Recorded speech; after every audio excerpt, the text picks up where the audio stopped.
Welcome home. I'm Dr.Thema, a minister, licensed psychologist, and sacred artist. And this is Homecoming, a podcast to facilitate your journey home to yourself.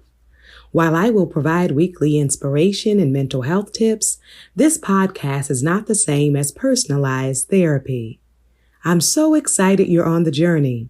If you want to request specific topics or to submit a poem for me to read on the podcast, email me at homecomingpodcast@gmail.com.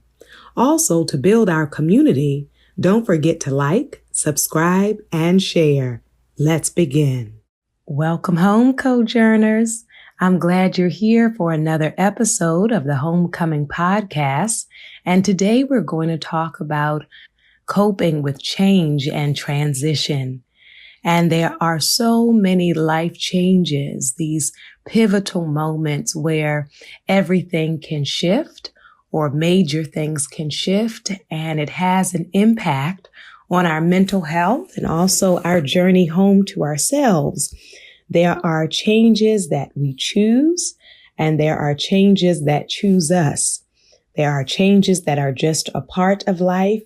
And then there are those extraordinary, out of the ordinary, rare moments where life shifts in dramatic ways. There are the normal changes and life transitions that can happen as an individual or in family life. And then there are changes that can be very disruptive and leave us finding it difficult to breathe, finding it difficult to find our balance, finding it difficult to navigate these waters. And so I invite you to just take a moment and think about the changes that have happened for you this week or this month or this year, this season of your life. What are the situations and circumstances that have changed you? And of course, we are all living with the reality of the global pandemic, but there can also be, even within that, some specific challenges, unique challenges as it relates to your own journey. During this season, you may be dealing with a change in status from single to married, from married to separated or divorced. You may be dealing with the transition of grief and loss. You may have lost a job or transitioned to a new job or a new role in your job. You may face the change of a geographic move. You may even have some internal changes that you are dealing with, whether health challenges, physical or mental health challenges, financial disruptions, or even financial gains. So take a moment to really just register, what are the ways in which my life has shifted internally and externally, socially, spiritually, psychologically, financially. What are the ways in which I have had difficulty making the adjustment to this new normal, quote unquote, or this new season? And initially, when change occurs, it can be shocking. It can be disorienting as we're trying to figure out what in the world is happening, or who am I in this new circumstance? Because I understood myself to some degree in my old life. But now I'm in a new season, a new age, maybe a new city, a new job, a new relationship, a new community. And so how do I make sense of this season? You may even have a new diagnosis. So not only do we deal with the shock and disorientation, but various emotions can come up. You may feel angry about the changes that have taken place, particularly if these changes were not of your choosing. So that can be very frustrating. There can be sadness and grief, the mourning about the changes that have occurred. And some of us who are listening may have changes that are exciting, You may feel proud of yourself. You may have a lot of anticipation that you worked hard for this season. And now here you are, that you were accepted into this program or job or school, or you're reaching graduation, or you have found new love. And so, or you became pregnant, or you lost a pregnancy, lost a child. And so thinking about what are the emotions that you associate with the life changes you are currently facing. And for us to be honest with ourselves about those feelings, and to know that you can feel more than one thing at the same time. You may be excited, but also nervous. You may feel frustrated, but also trying to hold on to a sense of peace. You may be anxious and worried about it. And a part of you might feel confident. You say, how can I have confidence and worry? It is possible, because we are layered, complicated beings. And so we want to sit with an acknowledgement of how the change is showing up, not only showing up in my emotions, but how has it taken over my thought process, my decision making? Has it been difficult to focus on other things? Or has it been difficult to actually focus and center on the issue that is changing? Have you noticed changes in your body along with the changes in your outer world? And so sometimes it is the body feeling stressed, or the body going through changes as we think about aging, as we think about chronic illness, as we consider disability. What are the ways in which your body is showing or letting you know, communicating to you that this is a lot? Some people have weight gain or weight loss, difficulty sleeping, or just feeling a sense of heaviness. So let us register within ourselves that this is big, right? That the changes in my life are significant. I don't have to minimize them or overlook them. And as I try to come to a place of acceptance, of acknowledgement, of awareness that this is actually happening, there are some strategies that can be helpful for all of us as we are dealing with change. And the first one I would say is just the acknowledgement that things have changed. I think sometimes we are in denial, or we minimize and try to think, well, it's no big deal, but significant shifts have happened. And for us to be honest with ourselves about the fact that things are not the same, that things are changing within me and around me. And I need to face that in order to be free enough to move, to adjust, to cope. That requires some truth telling on my part that I am in transition of my choosing, or a transition that just showed up. But my life is evolving, growing, changing in particular ways. And as I acknowledge that change that's happening, I want to choose self-compassion and patience. Self-compassion and patience, because there is a lot that is happening, and it is to be expected that it would take some doing. It would take some time, some energy, some effort for me to shift in order for me to get to my new normal, or to get comfortable with the ways in which my life now looks. And this may be exactly what I worked and hoped for and dreamed of, or it may be very different from the picture I had of what my life would look like. And so I choose to be tender with myself. I choose to be understanding and gentle with myself. I choose to be patient with myself, because life changes shift everything. And so there is a ripple effect. Even if the change is only, quote unquote, in one area of your life, we are interconnected, layered beings. And so a change in one area is going to show up in the various areas and aspects of our lives. And so I want to acknowledge the change. I want to be aware of how it's affecting me in the present. I want to choose self-compassion and patience. And then if I am listening to this before the change has fully happened, I want to give myself space and permission to prepare. So sometimes we avoid, we don't want to think about it, we don't want to talk about it, and the avoidance does not stop what is happening.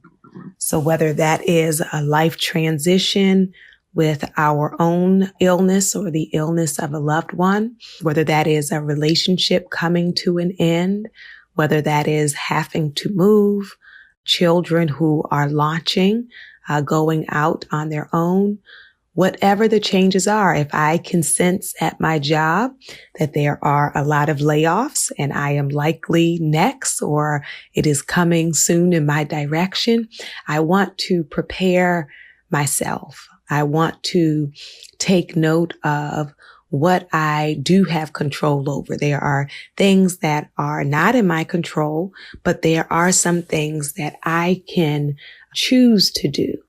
And so I invite you to think about in this moment, not only what are the changes that have already happened, but what are the changes perhaps that you can see coming down the road a little bit. And depending on your life circumstance, you might have a bit of time before it happens, or it may be right around the corner.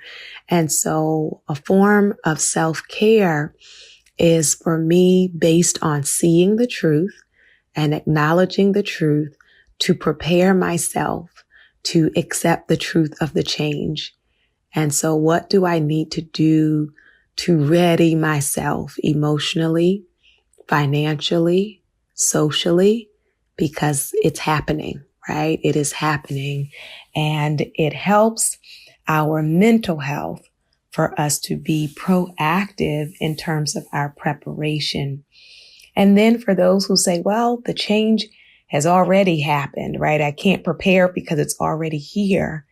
It is still for me to look at what is within my control or within my power, given the change that has already happened.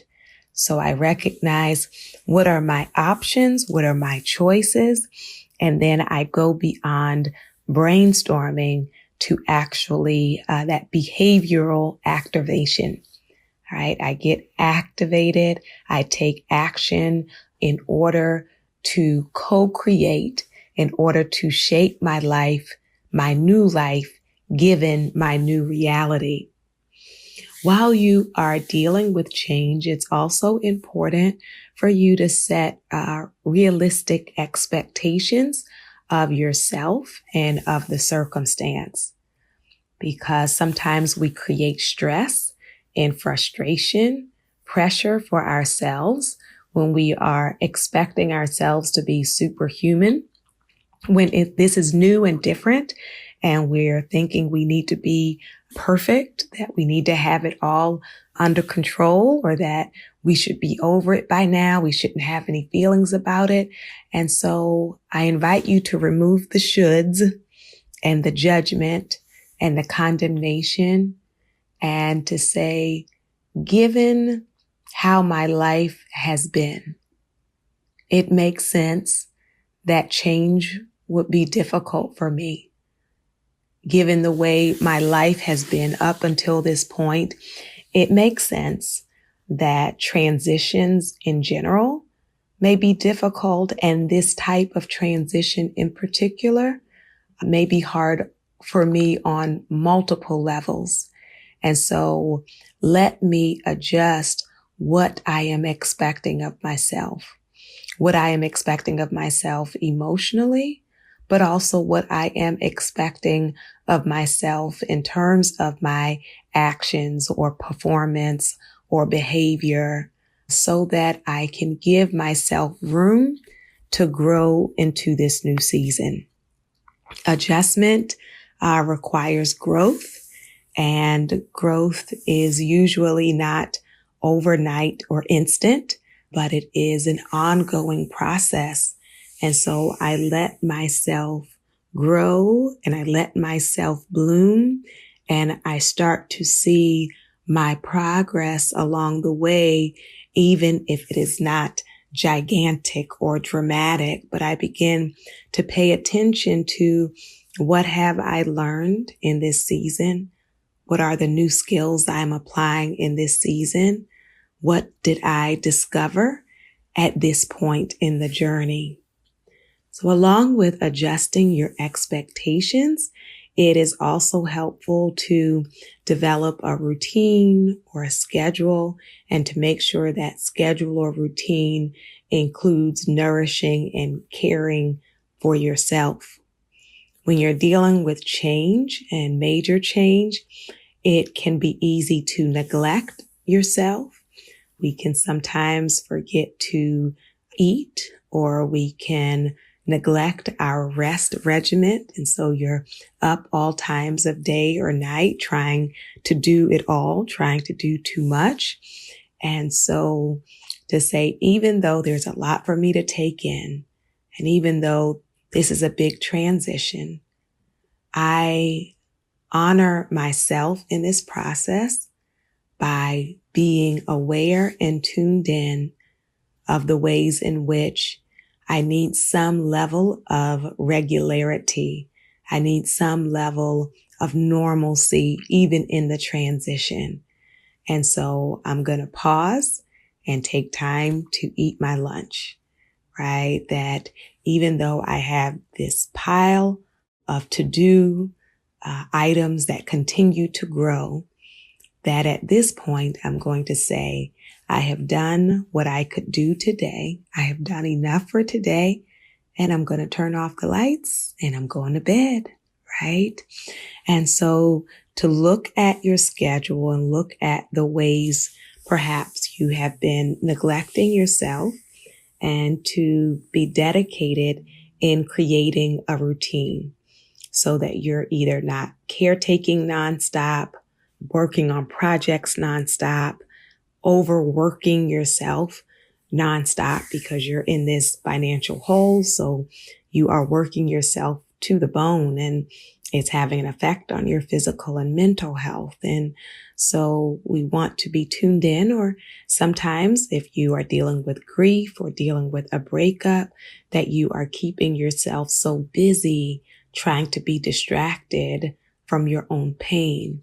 And so I want to, in my scheduling of my life, give myself sacred pause for stillness, sacred pause for me to go out and get some fresh air, for me to go for a walk or look for ways to move my body so that I can care for me, even as I'm dealing with these changes. Then it is important to stay connected. Sometimes when we're going through big changes, we can isolate ourselves, disconnect from others, not want other people to know that we're struggling because that feels vulnerable and we're trying to present like we have it all together. And I want to encourage you both informally in your friendships or with your family, and also perhaps formally with a mental health professional, to reach out and say, I am not going to try to get up this mountain of change by myself. I don't have to do that. I choose to be a co-journer, right? Who am I going to journey with in this season of transition? And it does not need to be an army of people, a crowd of people, but are there some people or even one person that you can let in to the truth of what this season of your life has been like? And in your truth telling, you'll discover some healing and some restoration, and sometimes some insight and wisdom as you are talking to people who perhaps have gone through a similar transition in their own lives. So we want to consider that. And then I want to invite you to choose to be in the present. And what I mean by that is when we're going through life changes, a lot of times our attention is pulled to the past. You may have regrets, or you may feel like that was the best season of your life and now that's over. And while it is important to give ourselves permission and space to reflect, I also don't want to get stuck in the past. Simultaneously, I don't want the worry about the future to so dominate my life that I miss the realities of this present moment. So while I am going through this change of life, this transition in life, I want to show up with myself in the present, right? I want to take note of both my gratitude in the present, my growing pains in the present, and the challenges of this present moment. So I can look at my current day, my current circumstance with balance. And as I look at it with balance, I can tell myself the truth about what has been challenging about this new season. And then I'm also going to take a look at this season and say, can I see any good, any positive, anything praiseworthy that has come in this season, that has come with the change? And I invite you to give yourself permission to know that the challenges and the positive can coexist. And one doesn't have to erase the other. We just acknowledge that they're both present. And it is important as you're going through these life changes to decide on your priorities. Because as I mentioned, with change, there can be a lot of pulls on your time, a lot of demand on your mental, emotional labor, and we cannot do everything at once. And so with the change that you're currently facing, to not just list a million things you need to do, but then go back over the list and say, what are the priorities? Even if you say to yourself, well, it all has to get done. Yes, okay. But it won't all be done today. It won't all be done this week. And so I want to begin to rank them so that I am working through my transition with wisdom, that it is not just frantic motion, right? Desperate, frantic motion in a million directions is a setup, right? It goes against my wellness. It goes against my homecoming. It goes against my peace. So to have some peace, I need to have some priorities, and then appreciate myself for getting the priorities done, even if I didn't get everything done. You see? So it shifts the way I look at my day and look at my week when there is not this unrealistic pressure to do everything at once. And so as we think about these various changes and transitions that we are going through, I invite you to also think about some ways that you can bring comfort to yourself in the moment. You know, simple pleasures. What are the ways that you can soothe yourself, nourish yourself, take care of yourself, show kindness for yourself? And if you're going through the transition with your family or with loved ones or with classmates, how can I also show care within my community, within my family, within my circle, as we are perhaps all being affected by this change or by this transition? And so comfort and nourishment and kindness are ways that I can be intentional about my path and intentional in terms of the ways in which I approach my life change. So it is remarkable to consider all of the changes and transitions that you have already survived. And it is noteworthy and important to remember those changes. So even if you find yourself in this moment facing a mountain, facing an ocean of change, facing a circumstance that is like your world being turned upside down or the carpet being pulled up under your feet, to reflect back on the other times in your life when you have faced major changes, when you have had to deal with major transitions, to affirm within yourself that yes, this is different.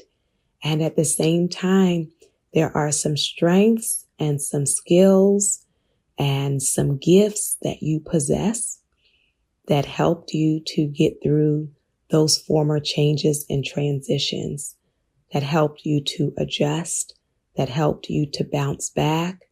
And so for you to stir up those gifts, to revive those gifts, to remind yourself of your internal and external resources, to know that in the unfolding of time, I will come out on the other side of this change and transition, honoring myself and giving myself compassion and appreciation. I'm excited as we think about the journey of life, and even with the difficult changes, that there is within each of us the capacity to reshape, to rework, to revive our own lives in community with others. I invite your soul to tell your heart, mind, body, and spirit, welcome home.